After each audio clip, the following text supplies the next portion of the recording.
Nous allons parler maintenant de métabolisme. Nous arrivons à un moment du cours un peu singulier, dans le sens où jusqu'à présent, nous avons surtout parlé de connaissances nécessaires pour affronter la question écologique, ou tenter de donner un cadre à cette question, et nous allons progressivement arriver à les formes qu'une réponse peuvent avoir s'agissant de cette question écologique. Il s'agit moins là d'acquérir des connaissances que de tenter un formalisme pour affronter cette question, dont la question du métabolisme. En effet, nous avons parlé d'abord de la nature des systèmes de pensée qui encadraient cette question, ensuite des valeurs sur lesquelles elle pouvait reposer, la forme cyclique qu'elle pouvait prendre, les effets de seuil dans le chapitre flux, et les rapports, j'en ai parlé ce matin, que pouvait entretenir l'anthroposphère et la biosphère. Nous allons essayer de rassembler tout ça pour voir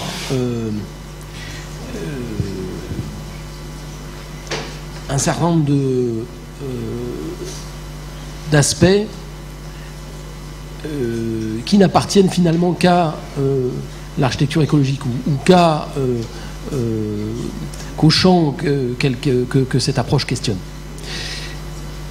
Je voudrais tout d'abord faire un petit préambule en disant que je ne parle pas là d'un mouvement culturel, d'un courant culturel qui s'appelle le métabolisme, que vous devez connaître d'un point de vue culturel, qui est un courant des années 60-70, principalement japonais, dont le principal architecte s'appelait Kisho Kurokawa. Et si je résume, la ville est un arbre, l'architecture est une feuille, et plus nous tentons de donner des formes naturelles, entre guillemets, à notre architecture, plus nous serons proches de cette nature. Je caricature, enfin, dans les grandes lignes, c'est ça. Alors c'est un courant culturel, voilà, des années 60-70, et qui a été battu en brèche, notamment par Aldo Rossi, dont j'ai déjà parlé, et qui disait que les travaux les plus sérieux d'écologie déniaient cette analogie entre la ville et la nature, analogie formelle, j'entends.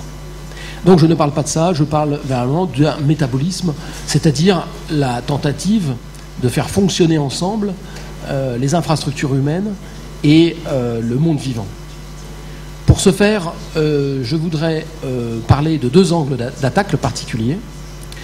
Le premier, c'est le comportement en phase critique de cette anthroposphère, c'est-à-dire, pour parler plus simplement, qu'est-ce qui se passe en cas de catastrophe dans le monde de l'homme, les villes.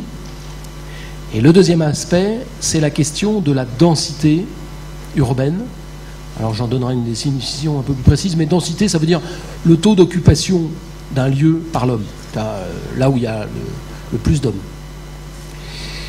Alors, sur le premier aspect, le comportement en phase critique.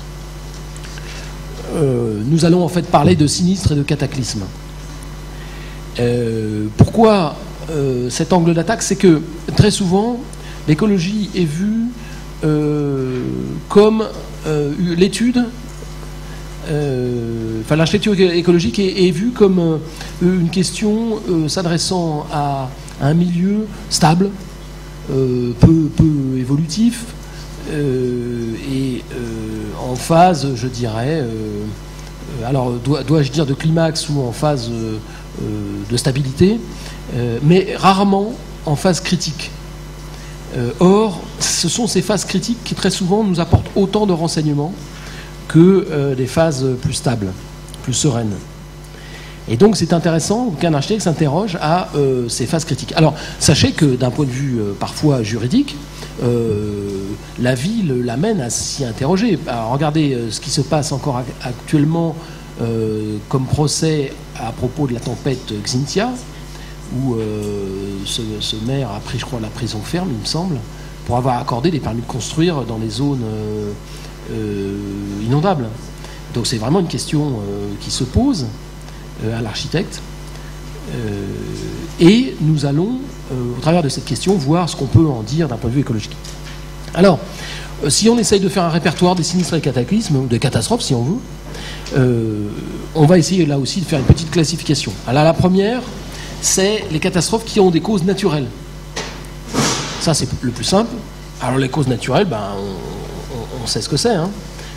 Séisme, alors pour l'architecte, hein, le plus souvent, séisme, tempête, à travers de la réglementation sur le vent, inondation, j'en ai parlé, alors il y a incendie aussi, ça c'est très important, donc ça donne lieu à des réglementations, mais aussi des causes naturelles un peu plus rares, en tout cas sous nos cieux, que sont les éruptions volcaniques, les raz-de-marée. Souvenez-vous du raz-de-marée en 2004, hein, quand même. L'impact que ça a eu sur les ports du littoral concerné. La sécheresse ou la canicule. Souvenez-vous en France, canicule de 2003, si ma mémoire est bonne. Est-ce que ça interroge les architectes?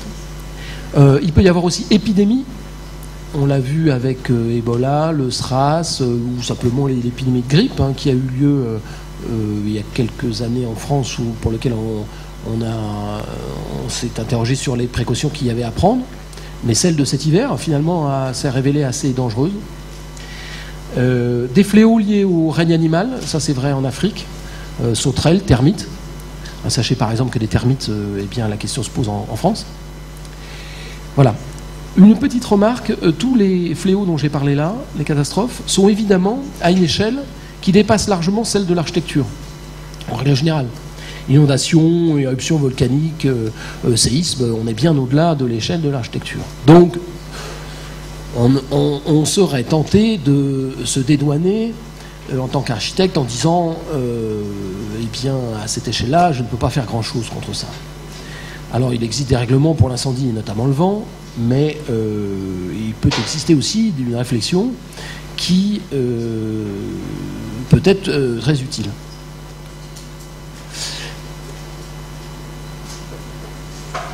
Je vais donner un exemple qui m'a fait m'interroger sur cette question-là. Mon frère, qui n'est pas architecte, à un moment a fait construire, enfin a fait rénover, et s'est rendu compte que, s'agissant du vent, il y avait une approche donc, statistique qui consiste à dimensionner les bâtiments pour résister à un certain niveau de vent. Mais je dis bien un certain niveau, pas au-delà. Or, il faut savoir que au-delà d'une certaine vitesse du vent, les moyens que vous emploieriez en tant qu'architecte pour vous en prémunir seraient exponentiels. C'est-à-dire que si vous avez un vent qui double, la structure elle ne double pas, mais quadruplerait. Ce qui veut dire que statistiquement, on va chercher un optimum entre les moyens économiques que vous mettez en œuvre pour vous prémunir d'une tempête et la probabilité que cette tempête exceptionnelle a de se réaliser. C'est un croisement de courbes en quelque sorte. Ce qui est frappant, enfin ce qui frappait mon frère, c'était que ce croisement de courbes lui semblait immoral. C'est-à-dire que pour lui, il pensait que tous les bâtiments étaient conçus pour résister à n'importe quel type de vent, quelle que soit la fréquence statistique de ces vents. C'est une question que je trouve qu'il est intéressant d'affronter. Voilà, alors là je parle de catastrophes naturelles dont l'échelle va bien au-delà de la question de l'architecture, mais vous avez aussi des catastrophes naturelles qui sont à l'échelle du bâtiment. On les oublie trop souvent. Par exemple les avalanches, ou le mascaret, ou un éboulement, un effondrement, la foudre. Voilà. Ça, c'est bien des questions qui sont à l'échelle du bâtiment. Donc on voit bien qu'il n'y a pas de raison d'échapper à cette question au titre de que puis-je faire contre la volonté divine, si je puis dire, si je résume caricaturalement. La deuxième origine des catastrophes est l'origine humaine. Vous avez les conflits, vous avez les crises économiques. Regardez la ville de Détroit et l'impact que ça a sur le patrimoine bâti. Vous avez les catastrophes industrielles. Voilà. Alors, là encore, vous avez une échelle de conséquences qui sont tout à fait différentes. Par exemple, vous prenez, on en a reparlé des jours derniers, là, le lac Baïkal, qui est donc la plus grande réserve d'eau douce du monde, qui est progressivement asséchée par la culture du coton. Eh bien, ça a un impact à l'échelle du territoire sur la vie des gens qui autrefois habitaient au bord du lac. Vous avez aussi, bien entendu, l'exemple de Fukushima. Vous avez très nombreux exemples, hélas, où la catastrophe est d'origine humaine. Inutile de s'étendre sur ce point-là. Les journaux en sont pleins. Nous avons parlé des causes, mais nous pourrons parler des conséquences. Et là, je dirais que ça nous renvoie, comme au cours précédent, aux conséquences sur le monde vivant hors l'homme et aux conséquences humaines. Vous avez des catastrophes qui ont des bilans humains désastreux et des bilans écologiques faibles, voire difficilement quantifiables, ou non quantifiés, puisque c'était à une époque où on ne quantifiait pas ce genre de choses, voire bénéfiques. Si vous prenez, de manière un petit peu provocative, si vous prenez le tremblement de terre de Lisbonne en 1755, qui a fait immédiatement, qui a fait d'abord, 20 ou 30 000 morts, puis après 60, parce qu'il y a eu une série d'incendies, donc 60 000 morts, quel impact écologique,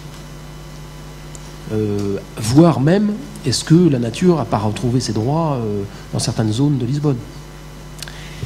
Mais inversement, vous avez des catastrophes sans aucune mort humaine, mais catastrophiques d'un point de vue écologique. Si vous prenez les grandes marées noires, vous avez en général pas de morts ou peu de morts, mais des catastrophes qu'on met beaucoup de temps, dont on met beaucoup de temps à se relever. Si vous prenez le Torrey Canyon ou la Moco Cadiz, donc Torrey Canyon, la marée noire de 67 au large de la Bretagne et la Moco Cadiz en 78, vous n'avez pas eu de mort, enfin pas à ma connaissance, mais vous avez eu une catastrophe écologique épouvantable. Et même pour le premier, je crois que la catastrophe s'est aggravée par les moyens dont on a voulu utiliser pour s'en prémunir. C'est-à-dire que je crois que dans le Torrey Canyon, on a voulu incendier aussi la mare d'hydrocarbures. Donc on a combiné une pollution des eaux avec une pollution de l'air. Parce qu'il est inutile de vous dire que quand vous mettez feu à un lac d'hydrocarbures, ça a un impact fort sur la pollution de l'air. On voit que parfois les conséquences humaines sont... Le déclenchement est humain et l'aggravation peut être humaine aussi. L'affaire de Fukushima aussi, on se pose cette question. Et vous avez des conséquences, des catastrophes dont la cause est humaine et les conséquences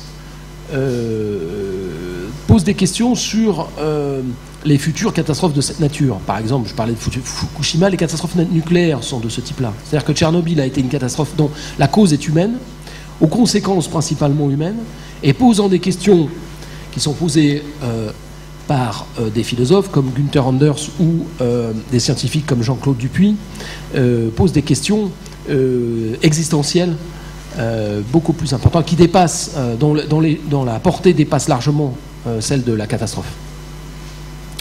Alors, pour comprendre ces catastrophes, il faut connaître une équation, on restera dans le champ littéraire, une équation qu'utilisent les assureurs, qui est une équation qui lie danger et risque.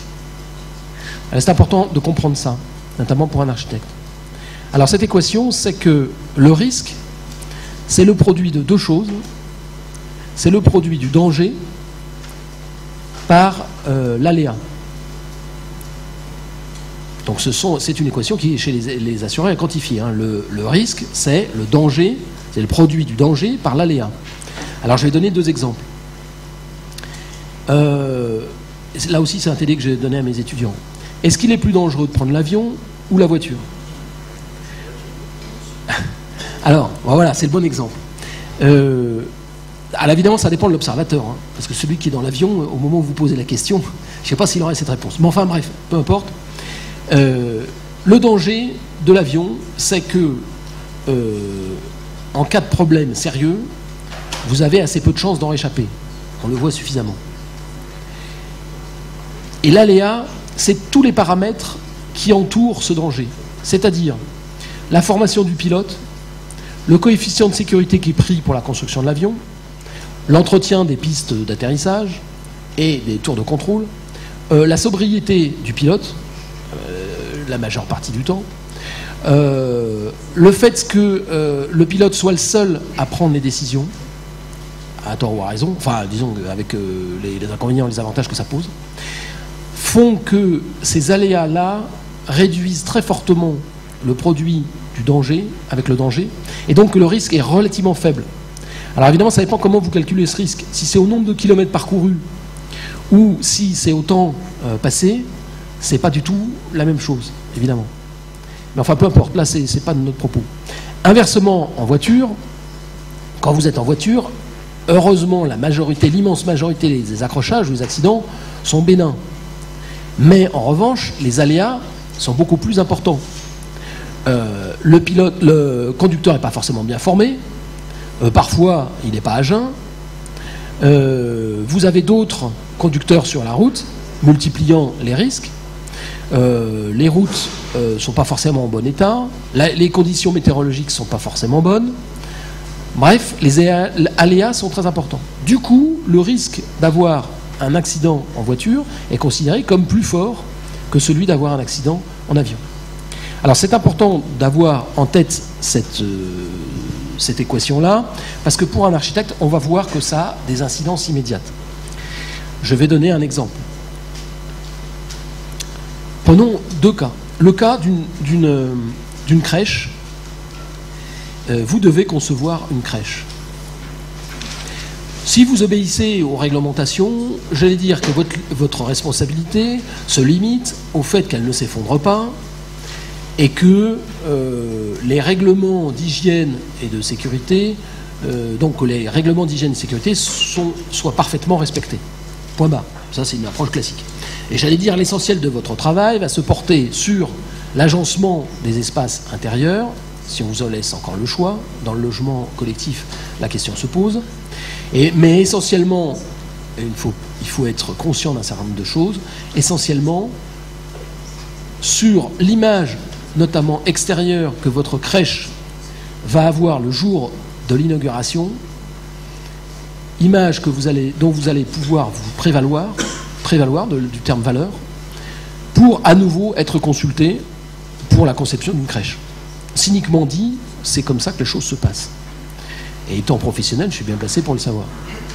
Maintenant, si vous avez une approche écologique et en termes de métabolisme, vous pouvez concevoir les choses différemment. Vous pouvez vous dire, si vous prenez cette équation risque, danger et aléa, vous dire que le danger dans une crèche est relativement faible. Il vient essentiellement des questions sanitaires, des questions de virus, essentiellement. Je ne parle pas d'incendie, où là, les règlements sont quand même bien bordés. Voilà, un virus. Alors, tout le monde sait ça. Alors, les conséquences de ce virus, c'est un enfant a un virus parce que les parents ne le couvrent pas durant le week-end, il revient le lundi, et boum, il refile ça à tout le monde, et rentrant à la maison, les enfants refilent ça à X personnes. Coût économique et même coût tout court de l'opération, il est finalement pas, c'est pas une catastrophe, mais c'est quand même quelque chose dont on pourrait se prémunir. Alors maintenant, si vous occupez moins de l'image de votre crèche que du zoning, par exemple, on a parlé du zoning thermique, de la ventilation naturelle et des commodités de l'agencement de votre espace, et même de toutes choses que vous pourriez inventer pour vous prémunir de ce genre de choses, vous rendez un immense service à toute la communauté. Donc la valeur, à mon sens, de votre architecture augmente. Voilà un bon exemple d'illustration qu'avec un faible danger, puisqu'on meurt heureusement peu d'un rhume en France, de l'approche que vous pourriez avoir. Maintenant, voyons un autre exemple. On en a parlé, je m'excuse, c'était ce matin, c'est encore un hasard aux informations, et je l'ai un peu évoqué, le cas de ces deux jeunes qui se sont fait électrocuter dans un transfo électrique. Je ne parle pas de l'aspect police, jeunes, tout ça, c'est pas du tout de mon propos, c'est de dire, et je me suis posé la question en entendant les nouvelles, où en était la procédure par rapport à la responsabilité de l'opérateur, à savoir EDF, quant à ce transfo. A-t-il pris toutes les précautions? L'architecte ou l'ingénieur a-t-il organisé les espaces ou sa signalétique, ou j'allais dire la monumentalité des espaces pour s'adresser à des personnes dont le niveau culturel ne leur permettait pas forcément de prendre conscience du danger? Bon, l'aléa, il est là aussi, sur l'exposition des populations, tant dans la crèche que pour le transfo. C'est-à-dire leur niveau d'information, comme le pilote qui conduit l'avion, et voilà. Et puis la situation dans laquelle ils sont aussi. Voilà deux exemples qui montrent que nous pouvons nous emparer de cette question au travers de l'analyse d'une situation à risque, de catastrophe. Alors, il y a, je le recite, un scientifique français qui s'appelle Jean-Claude Dupuy, D-U-P-U-Y, qui a écrit un livre tout à fait intéressant à ce sujet, qui s'appelle Vers un catastrophisme éclairé, des choses comme ça, qui consiste à tirer les comportements de toutes ces catastrophes et d'en tirer véritablement les conséquences. Et les architectes peuvent lire utilement ce livre pour simplement réfléchir à leur propre exercice de leur métier. Alors, il y a une autre manière, dans la tentative de classification que nous avons de ces situations critiques, de ces catastrophes, de les classifier. C'est, je dirais, les catastrophes linéaires des catastrophes non linéaires. Je vais m'expliquer. En règle générale, une catastrophe, c'est une situation paroxysmique. Je citais le vent. Quand vous avez un vent de 50 km/h, ça ne constitue pas une catastrophe. Vous n'êtes pas au paroxysme d'un vent. Le week-end dernier, je crois, il y a 3-4 jours, il y a eu en Océanie des vents à plus de 250 km/h qui ont évidemment constitué une catastrophe. Donc c'est bien le niveau de vent, le paroxysme, qui constitue la catastrophe.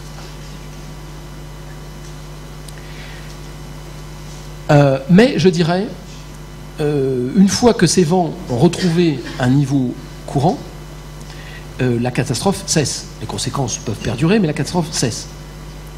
Vous pouvez avoir des catastrophes qui sont non linéaires, c'est-à-dire qu'en fait, dont les conséquences ou les comportements ne sont pas uniquement résultants d'un paroxysme, l'augmentation du niveau, mais d'autres phénomènes, notamment l'irréversibilité. C'est une notion qui est importante de comprendre, c'est le comportement de la matière. Et notamment, alors j'emploie là des termes scientifiques, comportement de la matière. Je donne un exemple. Si vous tirez sur une poutre, quel que soit son matériau, et que vous notez la déformation, vous allez décrire une courbe qui n'est pas, à part si le matériau est vraiment élastique, qui n'est pas linéaire. C'est-à-dire que la courbe à un moment va s'infléchir. Je m'explique. Vous commencez à tirer sur le matériau, vous cessez de tirer, il revient à sa longueur initiale. Vous tirez encore un peu plus fort, il revient, après avoir tiré, à sa longueur initiale. Et puis à un moment, vous allez tirer encore plus fort, et là, il ne reviendra pas à sa longueur initiale. Il aura une déformée permanente sur laquelle vous ne pourrez pas revenir. Ces deux comportements différents portent un nom. Le premier, on appelle ça un comportement élastique, et le deuxième, un comportement plastique. Alors plastique n'a rien à voir avec le matériau plastique. Plastique, c'est par opposition à élastique. C'est-à-dire, pour parler scientifiquement, comme un ingénieur structure avec lequel vous allez travailler ou que vous allez devenir, le matériau a un comportement, se trouve dans une phase de comportement élastique ou se trouve dans une phase de comportement plastique. Je donne un exemple, la poutre qui soutient la charpente de ce bâtiment, que nous ne voyons plus, mais si on l'imaginait, supposons qu'une force de vent très importante s'exerce sur elle au moment d'une catastrophe. Eh bien, jusqu'à un certain stade, la poutre, une fois que la catastrophe est finie, va retrouver sa longueur initiale, ou sa forme initiale. Mais si, au bout d'un moment, le vent est trop fort, la poutre ne retrouvera jamais sa forme initiale. Donc vous avez bien des catastrophes, c'est-à-dire une situation de paroxysme, qui font que vous êtes réversible, et des catastrophes qui font que vous n'êtes pas en situation, vous n'êtes pas en configuration de réversibilité. Vous êtes dans une situation irréversible.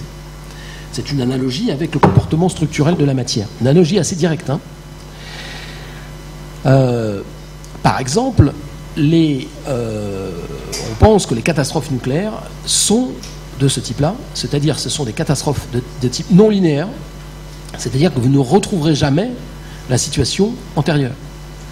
Tout simplement pour la raison évidente de durée de vie de la radioactivité. Vous voyez, je parle de durée de vie, donc je me réfère là aussi à l'analyse de cycle de vie.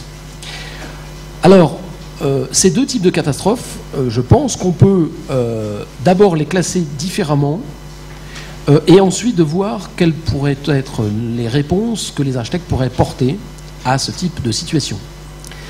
Nous pourrions dire que les premières, qui sont élastiques, si je puis dire, ou réversibles, seraient des sinistres, et que les deuxièmes porteraient le nom de cataclysme. Voilà. D'un point de vue étymologique, je ne rentre pas dans l'étymologie de ces deux mots-là, mais finalement, ils conviennent relativement bien. Je dis bien relativement bien. Bon. Parce que nous sommes dans l'humanité et dans une situation un peu singulière, qui consiste à avoir créé des situations qui peuvent engendrer ce genre de questions. Et donc, l'étymologie n'est pas toujours au rendez-vous pour les affronter. Alors, les sinistres amèneraient des réactions des architectes qui pourraient être différentes des cataclysmes. Notamment, la question du sinistre est très souvent vue très souvent fondée sur le principe de prévention. C'est ce que font les assureurs. C'est-à-dire, un assureur va raisonner comme ça, il va dire, pour assurer ce bâtiment contre un sinistre, je sais pas, d'inondation, de tempête ou d'inondation du voisin, il va se référer à une statistique qu'il a dans ses tablettes. C'est-à-dire, il va dire 80% des sinistres, des petits sinistres du bâtiment sont dus à une douche italienne que le voisin du dessus a fait, 80%.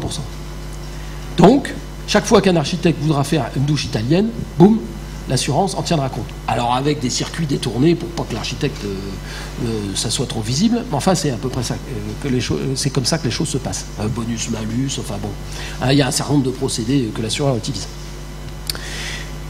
Pourquoi ? Parce qu'il sait que 80%, il a dans ses tablettes payé 80 à 80 reprises pour ce type de sinistre. Donc, il utilise une approche préventive pour évaluer les risques et donc l'aléa entourant ce danger. Bon, une douche qui fuit d'un étage à l'autre n'a jamais tué personne, mais pour un assureur, ça peut avoir des conséquences économiques. C'est donc le principe de prévention sur lequel peut s'appuyer la réflexion s'agissant de sinistres. Mais s'agissant de cataclysmes, on n'a pas ou pas du tout de statistiques à ce sujet. À la limite, on peut avoir une statistique qui est à la limite de la prévention et de la précaution, qui est les fameuses crues centenaires ou vents centenaires. C'est-à-dire, on dit, on ne sait pas très bien s'il va arriver, mais tous les 100 ans, il y a pas mal de chances qu'on ait une tempête ou une inondation à cet endroit-là. Parce qu'on sait qu'à cet endroit-là, les choses sont comme ça. Sauf que c'est remis en permanence en question dans la mesure où l'homme modifie ses conditions en permanence. C'est les fameuses digues qui ont sauté lors de la tempête Xynthia. La zone était inondable, mais réputée non inondable du fait de ces digues. Donc cette évaluation par l'assureur de cette tempête ou de cette inondation centenaire, elle est quand même très modulée par une partie de l'aléa qui est la configuration du site dans lequel la catastrophe a lieu. C'est une des choses qui a été dénoncée dans un livre tout à fait intéressant, un livre écrit par Naomi Klein, qui est La stratégie du choc, qui explique qu'après le raz-de-marée de 2004, les promoteurs ont profité de ce raz-de-marée pour finalement construire leur resort à la place des villages de pêcheurs, ce qu'ils n'arrivaient pas à faire auparavant du fait de la protection de la biodiversité et surtout des pêcheurs, à mon sens. Et profitant de cette situation, ils ont pu faire sauter ce verrou-là. Alors les cataclysmes, eux, donc relèvent, ou pourraient relever du principe non pas de prévention, mais de précaution. Alors vous savez que ce principe de précaution est un principe qu'on discute beaucoup,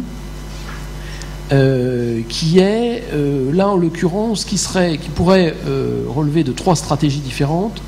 Soit renoncer à être à l'origine de la catastrophe, par exemple renoncer au nucléaire, ou prendre toutes les dispositions nécessaires pour éviter un réchauffement climatique significatif ou irréversible.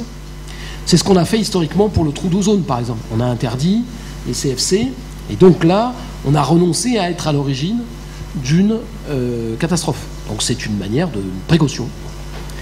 On peut essayer de diminuer les probabilités d'être confronté à cette catastrophe en les évitant. Ça, c'est la stratégie des zones sismiques. Donc vous savez qu'il est très difficile de prévoir un tremblement de terre. Ou volcanique, là aussi très difficile. On verra que ça peut sembler un peu, comment dirais-je, abstrait, mais sachez que Naples est toujours sur un volcan en activité, ou qu'on a évacué un certain nombre de personnes au moment de la Soufrière, en 1976, à la Guadeloupe, je crois, ou la Martinique, je ne sais plus. Donc en évitant d'exposer les populations à la Soufrière. Je crois que c'était 75 000 personnes qui ont été déplacées, quand bien même on n'aurait que pas ou peu de statistiques concernant l'éruption. Soit une autre possibilité qui découle directement du principe de précaution, c'est augmenter la connaissance scientifique que nous avons de ce type de catastrophe. Et pour un architecte, augmenter la recherche urbaine ou architecturale à titre de précaution. C'est bien ce que nous faisons modestement aujourd'hui. Alors là, je renvoie à mon livre sur des outils qui peuvent être utiles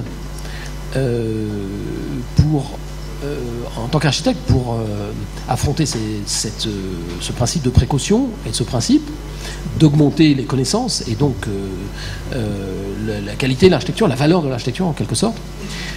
Ces outils sont la négantropie par exemple, qui vient originellement de tentatives d'améliorer les télécommunications, mais finalement qu'on peut utiliser pour des raisons d'écologie. Je voudrais donner un exemple à ce sujet qui parle plus, qui est moins abstrait, qui est l'allocation d'une tente de mariage. Vous voyez, l'exemple est vraiment trivial. Comment on fait?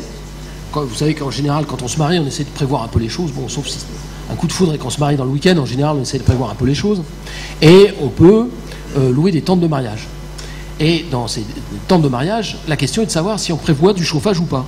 Supposons qu'on se marie en juin ou en septembre, sous nos latitudes, il peut faire très, très frais, ou au contraire très chaud, et pour des raisons économiques, vous demandez s'il faut louer 6 mois avant le chauffage de ces tentes. Alors, 6 mois avant, vous utilisez une approche statistique qui consiste à dire, en juin ou en septembre, j'en aurai besoin ou j'en aurai pas. Et là, c'est bien une approche statistique, une approche en termes de prévention. Mais le problème, c'est qu'en juin ou en septembre, la statistique ne vous dit pas grand-chose. Elle vous dit qu'il peut faire entre 12 et, 27 degrés. Et donc, vous êtes dans la plage de confort, où à 12, vous avez besoin de chauffage, et à 27 degrés, certainement pas. Plus le temps avance, en admettant que le loueur veut bien, comme l'assureur, courir le risque de ne pas vous louer son matériel, vous basculez d'une approche préventive à une approche en termes de prospective, mais de prospective scientifique, c'est-à-dire de prévision. Vous appuyez sur des sites et des organismes qui vont tenter de vous prédire quelle température il fera ce jour-là. Aujourd'hui, fiablement, il me semble que c'est 5-6 jours. Les fameux sites qui vous proposent des prévisions à 15 jours sont des sites qui finalement mélangent les deux. Mélangent un tout petit pourcentage à 14 jours de prospective scientifique, d'analyse scientifique, avec beaucoup de prévention, de statistiques. Et puis, au fur et à mesure qu'on se rapproche des 6 jours, simplement, comme l'information des journalistes à l'AFP, ils se réfèrent à des organismes qui ont les moyens de prédire scientifiquement, avec une marge de manœuvre qui se réduit de plus en plus, mélange un cocktail où il y a de plus en plus de prospective scientifique, de connaissance de l'avenir en quelque sorte. Et donc cet exemple de location de tente est intéressant parce que économiquement, si on augmente la connaissance jusqu'à 6 mois en théorie, eh bien vous basculeriez d'une approche statistique à une approche véritablement plus scientifique, enfin, disons avec une fiabilité qui est quand même autre que simplement des abacs en termes statistiques.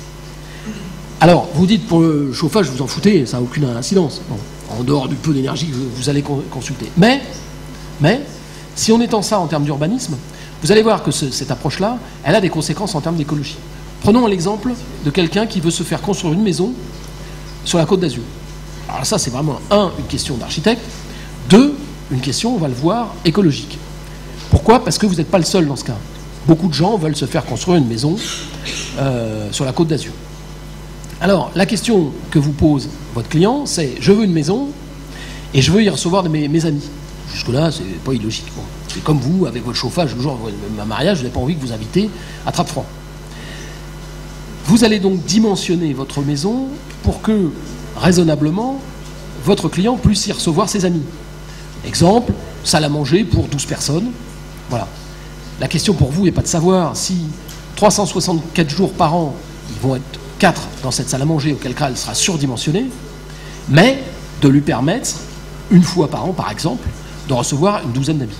Enfin d'être une douzaine. Alors c'est vrai aussi pour la terrasse. Une terrasse, en général quand vous faites une terrasse, vous ne faites pas une terrasse qui est strictement dimensionnée pour 4 personnes, même si votre client c'est un couple avec 2 enfants. Vous faites une terrasse pour qu'il puisse y recevoir ses amis. Donc il y a un surdimensionnement qui relève d'une approximation statistique en quelque sorte. Mais l'incidence que ça a d'un point de vue écologique, c'est qu'en imperméabilisant cette terrasse, au-delà de ce qui est statistiquement nécessaire, eh bien ça commence à avoir un impact écologique. Alors pas avec une maison, mais avec plusieurs maisons probablement aussi. Et surtout, chaque bâtiment est dimensionné comme ça. Un hypermarché est dimensionné comme ça. C'est-à-dire, je le dimensionne pour les périodes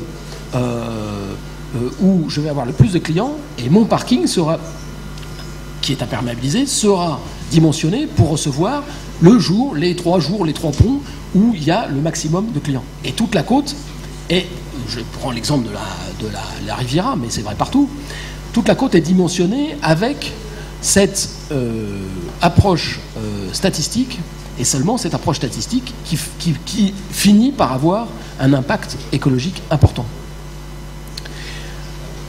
Alors, c'est pour ça que si on essaye de basculer à notre échelle d'architecte, non pas en améliorant nos connaissances scientifiques, en prenant connaissance, mais en ayant une autre stratégie ou d'autres stratégies, notamment en termes de recherche urbaine et architecturale, nous pouvons peut-être apporter notre écho à la cause écologique.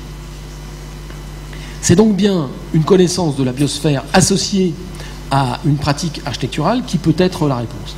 Alors, je vais vous donner un exemple de ça.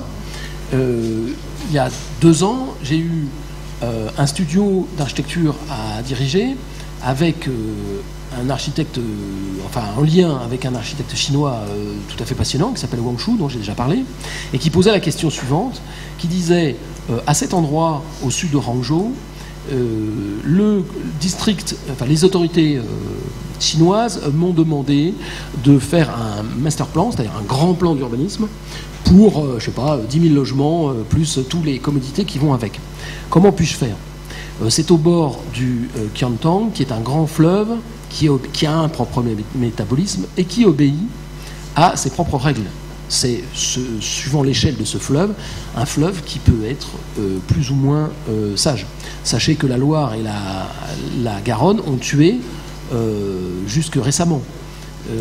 La fille, je crois, de Victor Hugo est morte du mascaret de la Garonne, il me semble. Je crois que c'est de la Garonne, si ce n'est de la Loire. Non, je crois que c'est la Garonne, puisque c'était un mascaret. Alors, les réponses qui ont été données, les stratégies qui ont été données, c'est plutôt de donner un master plan, comme c'est 98%, 99% des urbanistes donnent à leurs clients, en disant ici, on va construire la ville de cette manière-là, plus ou moins jolie, avec des perspectives montrant que la ville est formidable. Nous pouvons maintenant adopter des stratégies différentes. Premièrement, en termes de responsabilité et en termes d'urbanisme, recommander de ne pas y implanter une aire urbaine si on est dans une zone très fortement à risque. C'est le cas de la zone inondable au cours de la tempête de Xintia. Accompagner le plan d'une infrastructure urbaine de nature à traiter la nature en mode courant, par exemple des canaux, ou en mode paroxysmique, par exemple des digues. Voilà. Ça, c'est une approche qui reste relativement classique, mais qui a tendance un petit peu à s'oublier dans la frénésie du développement urbain. Alors, nous pouvons aussi prévoir les infrastructures nécessaires à une occupation temporaire du site. Ou alors, de le gérer avec d'autres aires à urbaniser. C'est-à-dire un échange finalement de services entre différentes aires qui, elles, seraient dans une situation moins à risque. Ce sont des stratégies qui commencent à se mettre en place. L'exemple même, c'est il y a des peuples qui vivent comme ça, par exemple les Gitans, donc ils se déplacent en fonction de leur intérêt. Ou alors, plus près de nous, les touristes. Les touristes se déplacent comme ça. C'est-à-dire que ce qui explique par exemple le développement de ces grands paquebots, de cette villégiature nautique, si je puis dire, c'est statistiquement, en bateau, j'irai là où je suis sûr d'avoir du soleil. Sans prendre le bateau, là où je suis sûr d'avoir du soleil. Par exemple, je sais pas moi, je dis n'importe quoi, au Maroc. Ces deux stratégies, on peut en faire le bilan en termes écologiques, notamment d'empreinte. Ou alors, nous pouvons dédier cette zone que le client aurait imaginée urbaine à d'autres formes d'activité humaine, beaucoup moins risquées, alors industrielles, ou alors réserve, ce genre de choses. Alors on voit bien que ces stratégies, et in fine, si effectivement il ressort qu'il est opportun et possible de construire, eh bien toutes les stratégies qui sont celles que je peux décrire dans mon cours. Je conclus sur cette question de la catastrophe en disant que chaque aire ou chaque situation, chaque configuration a un ADN qui est que l'architecte doit au mieux connaître pour tenter de raisonnablement affronter ces questions. Enfin, sérieusement plutôt, excusez-moi, c'est le bon adverbe, affronter ces questions. C'est cet ADN qui renvoie par analogie au métabolisme. Vous voyez qu'on est très loin du métabolisme culturel dont je parlais en introduction de ce cours. Deuxième partie du cours liée au métabolisme, deuxième angle d'attaque, la question de la densité urbaine et corréler la question des infrastructures et de la forme, qui va nous donner l'occasion, pour vous qui êtes en première année, d'introduire un certain nombre de réalités qui pourront vous être utiles par la suite. Alors, Densité urbaine, ce qu'on appelle donc la densité, c'est le taux d'occupation d'un lieu par l'homme. Alors souvent, là, il faut que vous fassiez attention. Les architectes emploient le mot densité selon deux modes de calcul qui sont différents, et on fait beaucoup de contresens là-dessus. Il y a la densité qui est le nombre de mètres carrés construits sur les mètres carrés de sol occupés. On appelle ça le coefficient d'occupation des sols. Alors maintenant qu'il n'existe plus le fameux COS, parce que la réglementation en France a changé, vous en entendrez peut-être moins parler, mais c'est important. C'est-à-dire, si la densité est de 1, ça veut dire que j'ai une surface construite qui est par exemple de 100 mètres carrés sur un terrain de 100 mètres carrés. Ça ne dit pas le nombre d'étages. Si j'ai un rez-de-chaussée, il fait donc 100 mètres carrés, il occupe tout le terrain. Et si j'ai 2 étages, eh bien, j'ai en moyenne 50 mètres carrés par étage, donc 100 mètres carrés au total, sur une surface de 100 mètres carrés, donc une densité de 1. Mais les géographes emploient le mot de densité par, comme vous le savez, comme on vous l'a enseigné au lycée, par le nombre d'habitants au mètre carré, qui est tout à fait différent. Si par exemple vous avez une très grande maison, par exemple à Washington, la densité urbaine est ce qu'elle est pour un architecte, mais la densité humaine est faible, puisque vous avez des maisons qui peuvent faire 1000 mètres carrés avec 2 personnes dedans.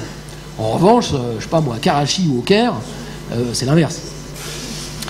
Mais là, nous allons indifféremment parler, comme un géographe ou comme un architecte, d'une densité urbaine. Par défaut, l'écologie se réfère plutôt à la géographie d'ailleurs qu'à l'urbaniste, et parlera plutôt de la densité urbaine, c'est-à-dire le nombre de personnes qui occupent un territoire. Alors, cette manière de décrire ce corps sous la forme d'infrastructure de forme et de densité, nous pourrions dire que finalement, l'architecte va s'occuper de l'élément de base, c'est-à-dire le bâtiment. Ce corps-là va être constitué d'organes fonctionnels comme le foie ou l'estomac, et on va parler là des infrastructures urbaines, ou par exemple le système veineux. Là, par analogie, on va parler des canaux ou des égouts. Et puis, la troisième considération, c'est la forme et la densité et la forme de la ville. Alors, j'en ai un petit peu parlé. La question de l'échelle, si nous avons un pavillon de banlieue, par exemple, qui est conçu et géré d'une manière absolument anti-écologique, avec un tas de désherbants, et puis voilà, en n'ayant vraiment plus aucune biodiversité, voilà, une petite catastrophe écologique, ça n'a pas beaucoup d'impact. En revanche, si tout le lotissement est comme ça, ça commence à avoir un impact. Par exemple, si tout le monde utilise du désherbant puissant, ça peut avoir un impact, par exemple, sur le nombre d'abeilles qu'il y a dans cette zone-là. La question est de savoir quelle est la taille de cet élément, qu'on appelle un élément discret. Ça, en structure, vous allez utiliser beaucoup cette notion d'élément discret. C'est-à-dire, quelle est la taille, finalement, de la cellule que vous devez considérer pour, en l'extrapolant, commencer à véritablement considérer la question écologique à la taille qui convient. C'est donc d'abord une question de taille. Et puis après, vous avez quand même, l'analogie s'arrête là, vous avez des différences. Par exemple, le monde vivant fonctionne avec des cycles, jour-nuit par exemple, ou saison, ou naissance et mort, alors que le tissu urbain, normalement, est supposé fonctionner en continu. Une ville ne s'arrête pas de fonctionner. Donc vous avez des métabolismes qui sont déjà un peu différents entre le monde vivant et le monde urbain. Vous avez une autre différence aussi qu'il faut avoir en tête, c'est que le monde vivant s'auto-régénère en quelque sorte, alors que la ville s'anthropise. Alors je m'explique, le monde vivant s'auto-régénère, c'est-à-dire qu'en fait, une fois qu'il est dans son bon métabolisme, j'allais dire, il a besoin de personne pour fonctionner. C'est le principe de la vie, c'est-à-dire la vie s'auto-régénère en quelque sorte. Alors que la ville, elle s'anthropise, c'est-à-dire que son niveau d'entropie ne fait que s'élever, elle a toujours besoin de consommer, au détriment d'autres milieux, pour pouvoir fonctionner. Ça, c'est une différence aussi importante. Et puis bien entendu, le monde vivant, lui, ce sont d'abord des cellules vivantes qui ont, pour lesquelles on va parler en termes d'échange, milieu extérieur, milieu intérieur, ou de cellule à cellule, dont l'objectif est sa survie, alors que le monde urbain, comme je l'ai décrit, c'est un monde qui a sa propre vie, mais qui est principalement régi par des rapports socio-économiques ou culturels entre partenaires et qui sont parfois antagonistes. C'est-à-dire que ce monde-là ne converge pas nécessairement vers le même objectif, alors que le monde vivant, a priori, converge vers le même objectif. Les catastrophes du monde vivant, par exemple, c'est un cancer où les cellules ne vont pas converger vers le même objectif, en quelque sorte. Voilà. Alors la question, c'est comment allier ces deux milieux qui ont des comportements, des métabolismes qui obéissent à des règles un peu différentes, voire radicalement différentes.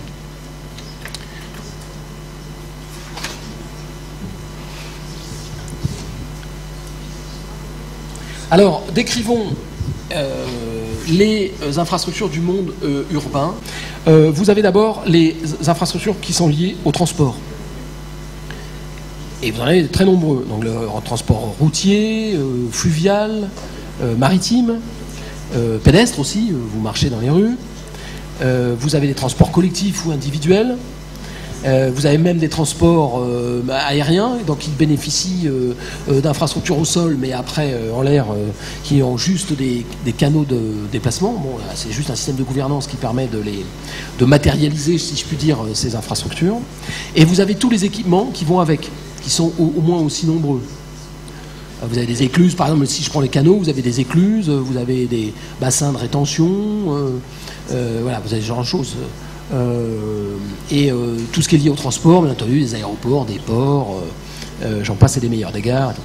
Ensuite, vous avez les réseaux de distribution d'énergie.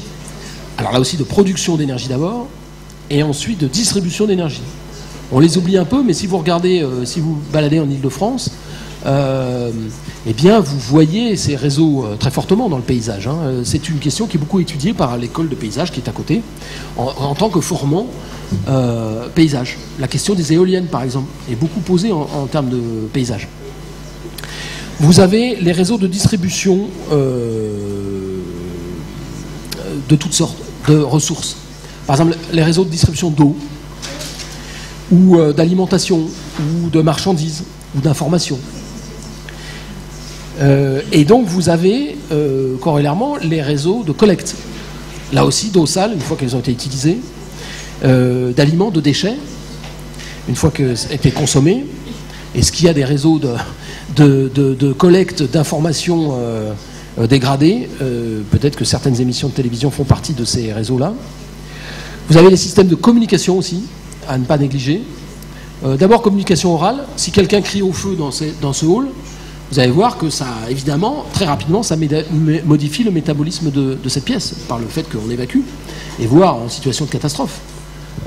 Certaines boîtes de nuit sont évacuées dans le plus grand désordre et donnent lieu à des catastrophes humaines. Réseau de communication, et vous avez aussi, il ne faut pas l'oublier, tous les réseaux obsolètes. Par exemple, le pneumatique est un réseau obsolète, et qui peut rester en place. Et tous les équipements obsolètes. Tout le monde est bien placé pour savoir que les téléphones portables, les vieux téléphones portables, sont des équipements de réseau de télécommunication, de communication obsolètes. La question, c'est de s'interroger sur cette obsolescence. Il y aurait beaucoup à dire sur l'effet de mode et l'effet d'entraînement qu'il y a à avoir le dernier portable à la mode. Tous les câblages aussi, enfin tout ce genre de choses. Voilà ce qui constitue ces infrastructures. Alors, dans notre tentative pour essayer de combiner les deux milieux, anthropique et naturel, si je puis dire, enfin de la biosphère, nous allons essayer de regarder quelles sont les convergences, les similitudes entre ces deux infrastructures de l'homme et du milieu naturel. Alors d'abord, on peut constater qu'elles ont toutes les deux souvent une forme linéaire. Linéaire, je parlais par exemple de corridors écologiques, de couloirs de migration. Les oiseaux se déplacent aussi via les rivières, les courants de vent. Et bien, toute la description que j'ai faite précédemment des infrastructures urbaines ont aussi très souvent un caractère linéaire. Donc il peut y avoir concomitance, utilisation des deux. Par exemple, la rivière est simultanément un réseau de mobilité avec des bateaux, et en même temps un réseau forme le monde vivant. Et donc d'où la nécessité du respect des deux, si je puis dire. Alors, quand j'ai dit que le monde vivant s'auto-générait et que le monde urbain s'anthropisait, c'est un peu vrai. Enfin, il y a une convergence dans la mesure où, pour le monde vivant, donc il s'auto-régénère, et le réseau des infrastructures a tendance aussi un petit peu à s'auto-régénérer. Par exemple, vous prenez une gare qui est implantée en ville, la gare du Nord, la gare de l'Est. Le réseau des voies ferrées a complètement séparé en deux le quartier ouest du quartier est, au-dessus de la gare du Nord, mais pour justement pallier cette césure, de nombreuses passerelles de ponts routiers et de passerelles sont créées. Donc il y a une tendance, j'allais dire naturelle, au tissu urbain à se resuturer en quelque sorte. Et c'est vrai pour toutes les infrastructures. D'ailleurs, quand vous regardez un plan d'ingénieur en coupe de la ville, vous vous apercevez que c'est un enchevêtrement de réseaux divers qui ont tendance à vouloir, en s'évitant la plupart du temps, qui ont tendance à vouloir cohabiter plus ou moins harmonieusement pour pouvoir se développer. Et puis vous avez aussi une autre convergence, une dernière convergence, c'est cette question d'espérance de vie en quelque sorte. Alors l'espérance de vie du monde vivant, ça, c'est évident, hein. On en parle suffisamment avec l'espérance de vie des hommes, mais c'est vrai aussi pour les infrastructures. Vous avez des infrastructures qui ont une très faible durée de vie. Par exemple, les pales planches qu'on met à Venise en cas d'inondation sont juste là pour les quelques jours ou les quelques semaines pendant lesquelles on ne peut pas marcher directement sur le trottoir. Et vous avez aussi des infrastructures, naturellement, qui ont une durée de vie exceptionnelle. Le pont du Gard, 2000 ans. Donc, entre quelques semaines et 2000 ans, vous avez là aussi la question, non pas de l'espérance de vie, mais de la durée de vie qui se pose, comme elle se pose en termes d'espérance de vie pour le monde vivant. Vous avez donc 3 points de convergence sur lesquels il est intéressant de réfléchir pour voir comment les deux systèmes d'infrastructures peuvent cohabiter.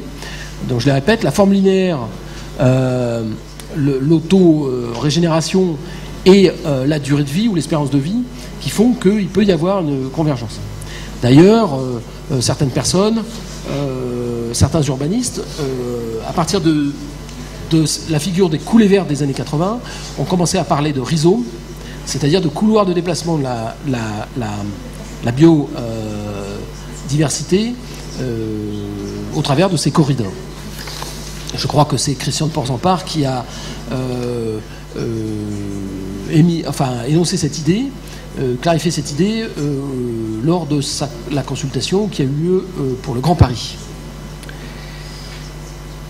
Alors maintenant, une fois que j'ai parlé des infrastructures, je veux parler de la densité et de la forme, du lien entre densité et forme de ville, pour compléter la question des infrastructures. Et nous verrons que les deux, après, peuvent s'agencer entre elles pour essayer de trouver ce fameux métabolisme.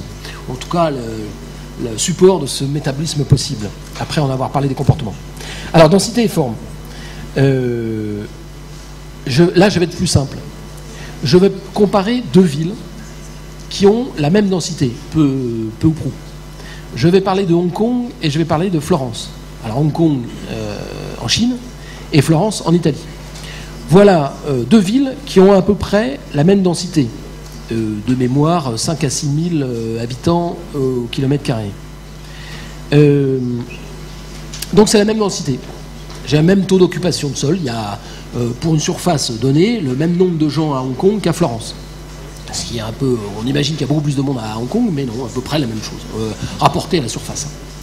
Alors, ce qu'il faut savoir, c'est que Florence a une forme de ville beaucoup plus homogène, disons qu'on retrouve sur une surface beaucoup plus importante que Hong Kong.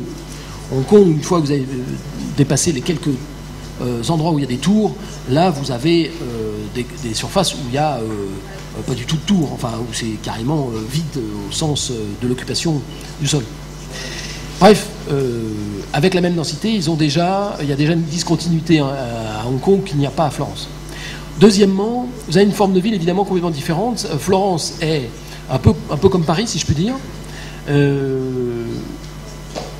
relativement homogène, c'est-à-dire des bâtiments serrés entre eux, de 5 à 6 étages, et formant ce qu'on appelle une morphologie urbaine relativement compacte, mais basse. À part les clochers d'église, il y a peu de bâtiments qui dépassent 30 mètres à Florence. À Hong Kong, c'est l'inverse. Vous avez beaucoup de bâtiments qui luttent d'ailleurs pour s'élever au maximum, mais vous avez un anthrax entre ces tours qui n'est pas de quelques mètres, mais qui est de plusieurs centaines de mètres. Là aussi, même chose, même densité, mais une forme de ville qui est complètement différente.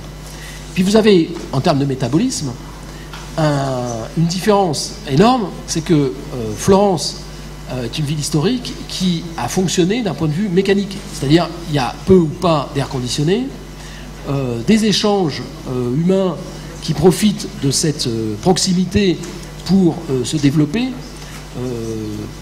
avec une vie en ville, et même, j'allais dire, d'étage à étage, en s'interpellant, importante. Donc un fonctionnement, je dirais, presque naturel des échanges.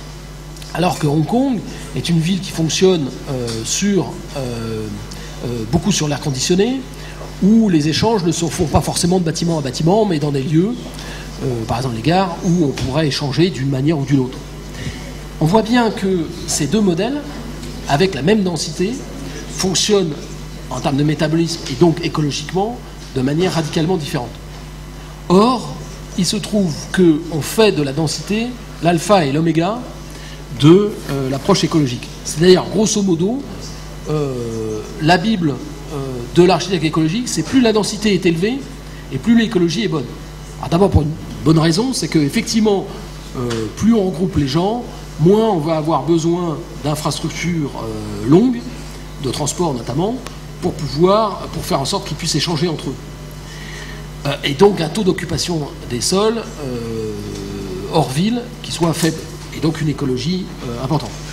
Mais on voit bien que avec la taille que prennent les villes maintenant par rapport à l'espace rural, eh bien, on doit réfléchir non pas seulement à la densité des villes, mais à la forme des villes et au type d'infrastructures qui les desservent, qui les font fonctionner, au comportement, je dirais, des villes, pour parler d'écologie en termes architecturaux.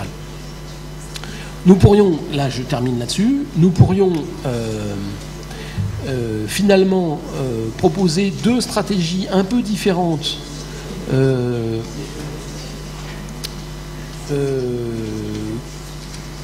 à appliquer que simplement ce qu'on peut lire comme littérature à ce sujet.